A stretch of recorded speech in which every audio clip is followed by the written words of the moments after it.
પાલનપુર માળી સમાજ દ્વારા સમાજની વાડીમાં સામાજિક સંવાદનો કાર્યક્રમ રાખવામાં આવ્યો હતો, જેમાં લોકસભા બેઠકના ભારતીય જનતા પાર્ટીના ઉમેદવાર દ્વારા લોકોને કમળના નિશાન ઉપર બટન દબાવી વડાપ્રધાનના હાથ મજબૂત કરવાની અપીલ કરવામાં આવી હતી।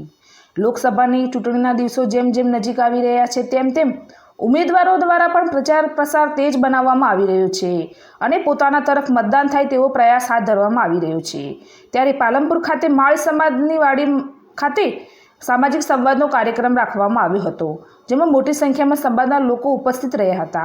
આ પ્રસંગે ભારતીય જનતા પાર્ટીના લોકસભાના ઉમેદવાર રેખાબેન ચૌધરી દ્વારા વડાપ્રધાનના હાથ મજબૂત કરવા માટે ભારતીય જનતા પાર્ટી તરફ મતદાન કરવા માટે અપીલ કરવામાં આવી હતી, તેમજ વધુમાં વધુ મતદાન થાય તે માટે પણ માળી સમાજના લોકોને અપીલ કરાઈ હતી।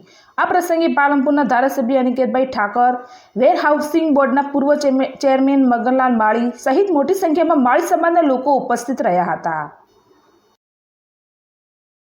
કરી છે તો હવે આપણી પણ ફરજ બને છે કે મોદી સાહેબની ચિંતા કરીએ, મોદી સાહેબનું ઋણ અદા કરીએ અને એના માટે આપણે ખાલી એક કમળનું બટન જ દબાવવાનું છે। આપણો જે સૂકો વિસ્તાર બનાસ હતો એને જે પાણી પહોંચાડવાની વ્યવસ્થા કરી હોય તો એ મોદી સાહેબ છે। ઘરે ઘરે સુજલામ સુફલામ યોજના, નર્મદા નેટવર્ક અને તળાવથી આપણા ગામે ગામ પાણી પહોંચ્યા છે। આપણો જ્યાં નળાબેટ, જ્યાં બાવળો ઊભા હતા ત્યાં મોદી સાહેબે સપનું જોયું કે નળાબેટ બોર્ડર ટુરિઝમ તરીકે ડેવલપ થાય અને આજે આપણે સપનું સાકાર થતું જોયું છે અને એના કારણે આપણા જિલ્લાના અનેક લોકોને રોજગારી મળી છે। એટલે આવી તો અનેક વાતો છે જેની ગણતરી કરવા બેસીએ તો દિવસ પણ નાનો પડે।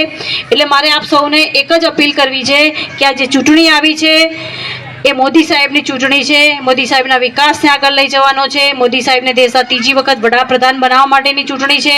એમના પ્રતીક તરીકે અને તમારા સૌની દીકરી તરીકે હું આજે તમારી વચ્ચે આશીર્વાદ લેવા માટે આવી છું અને મને વિશ્વાસ છે કે તમે બધા મારી સાથે રહેશો। આ મારે મોદી સાહેબના માર્ગદર્શન હેઠળ બનાસનો વિકાસ કરવો છે। તે શિક્ષણની વાત હોય, મેડિકલ ક્ષેત્રની વાત હોય કે પ્રોજેક્ટો આપણી બનાસની ધરતી ઉપર લાવવાના હોય, એ માટે હું જરૂરથી મોદી સાહેબના માર્ગદર્શન હેઠળ મહેનત કરીશ। એટલે મારે તો બનાસનો સર્વાંગી વિકાસ કરવો છે। તમારા એક વોટથી રામ મંદિરનું નિર્માણ થઈ શકે છે। તમારા એક વોટથી કાશ્મીરમાંથી 370ની કલમ દૂર થઈ શકે છે અને તમારા એક વોટથી આપણો બનાસ સરહદી જિલ્લો વધારે મજબૂત બની શકે છે। માટે મારી આપ સૌને વિનંતી છે કે મતદાન એ મહાદાન છે। આ દાન કરવાનું ન ભૂલશો અને રાષ્ટ્રહિત માટે આપણે મતદાન કરવું ખૂબ જરૂરી છે। એટલે વધુમાં વધુ મતદાન આપણા તરફી થાય એની મારા વતી તમે વિશેષ ચિંતા કરજો। અને જ્યારે એક પરિવારમાં કોઈ મુશ્કેલી આવે છે ત્યારે દીકરી દોડીને આવતી હોય છે, એ રીતે તમારી કોઈ પણ મુશ્કેલીમાં, તમારા કોઈ પણ પ્રશ્ન હશે, સામાજિક વ્યક્તિગત તમારા કોઈ પણ કામ હશે તો એમાં તમારી દીકરી તરીકે હું તમારા પડખે જરૂરથી ઊભી રહીશ એવું આપ સૌની વચ્ચે અહીંયા હું ખાતરી આપું છું। એટલે એ બાબતથી તમે જરા પણ ચિંતા ના કરજો। શહેરમાં વસતા માળી સમાજના સૌ વડીલો, યુવાન મિત્રો, ભાઈઓ અને બહેનો મોટી સંખ્યામાં અહીંયા સમાજની વાડી ખાતે એકઠા થયેલા અને નરેન્દ્રભાઈ મોદીના હાથ મજબૂત કરવા માટે, હિન્દુત્વના હાથ મજબૂત કરવા માટે અને ભારતીય જનતા પાર્ટીની વિકાસ યાત્રાને આગળ વધારવા માટે આપણા બનાસકાંઠાના લોકપ્રિય ઉમેદવાર રેખાબેન ચૌધરીને જંગી મતદાન કરીને જંગી મતોથી જીતાડવા માટે એમણે ખાતરી આપી છે અને મને ભરોસો છે કે પાલનપુર નગરનો માળી સમાજ હોય કે બનાસકાંઠા જિલ્લાનો માળી સમાજ હોય એ સંપૂર્ણ ભારતીય જનતા પાર્ટી સાથે જોડાયેલો છે અને સંપૂર્ણ વોટ પણ ભારતીય જનતા પાર્ટીમાં જ જશે।